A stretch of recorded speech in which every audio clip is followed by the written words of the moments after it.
Voilà notre modèle en matière d'esthétisme. Hortense Diftin. Bonjour Hortense. Bonjour Elena, bonjour tout le monde.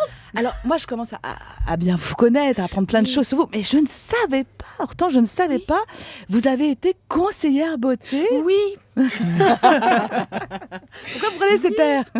Oui, j'étais entre autres esthéticienne, conseillère beauté. Ouais. Alors la conseillère beauté, c'est un peu comme le psy, elle envoie des vertes et des trop mûrs. Elle entend un nombre incalculable d'âneries. Là, contrairement au psy, elle a le droit de les répéter.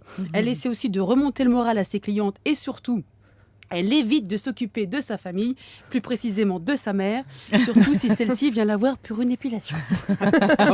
Je dis épilation parce que si les femmes sont très préoccupées par la capitale beauté, vieillesse et leurs points noirs, elles sont aussi très préoccupées par le poil.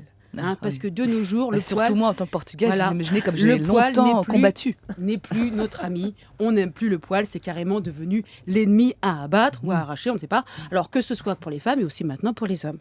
Parce que les hommes n'aiment pas trop les poils chez les femmes. Mais l'inverse est vrai aussi. Les femmes n'aiment pas trop le poil chez les hommes. On s'excuse. Il faut savoir que l'homme velu ne fait plus autant recette. Que ce soit les poils dans le dos ou sur les épaules, le mono-sourcil à la Emmanuel Chien, le torse façon Yeti, ou même plus bas, le petit champignon dans la mousse. Oh non, on n'aime pas tellement. Alors, le problème avec les hommes en institut, mais qu'est-ce qu'il y a, Elena? Ah, c'est le champignon dans la mousse, il est bien celui-là. Allez-y, je vous laisse. Non, ne riez pas, Hortense, continuez. Ah oui, alors... alors le problème avec les hommes en institut... Je précise qu'on a des stagiaires de 3e. Voilà. Donc le champignon dans la mousse, c'est bien. Chaud d'un coup. Alors le problème avec les hommes en institut, je vous parle en tant qu'ex-gérante d'un petit salon de province, c'est déjà la durée des soins. Les soins durent beaucoup plus longtemps chez l'homme.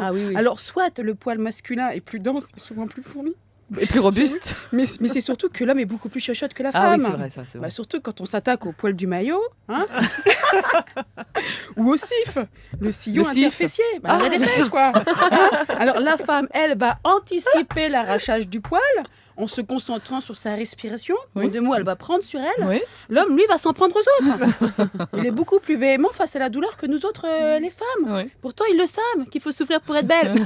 Alors, ma clientèle se masculinisant, j'avais formé des esthéticiens. C'est que j'ai connu des hommes à qui je faisais un effet bœuf et le petit champignon, justement, avait vite fait de se transformer en baobab. Alors, c'est très gênant. Et c'est évident. Et c'est pas évident de bien faire son travail dans des conditions, comment dire, le stagiaire dans le studio vient de comprendre. Alors, qu'est-ce qu'il y a? Ça va? Alors, vous avez des femmes qui attendent de nous, conseillères beauté, des miracles. Mais on fait ce qu'on peut, on n'est pas des bœufs. Alors, surtout, on est là pour chouchouter, relaxer nos clientes, les mettre en beauté, enfin, essayer par un beau maquillage. Mais il ne faut pas nous demander l'impossible.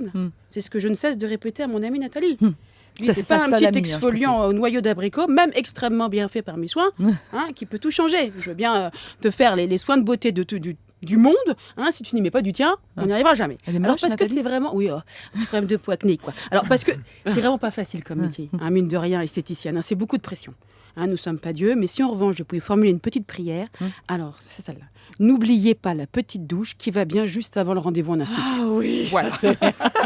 Eh bien, merci Hortense pour tous les nouveaux mots que nous avons appris aujourd'hui.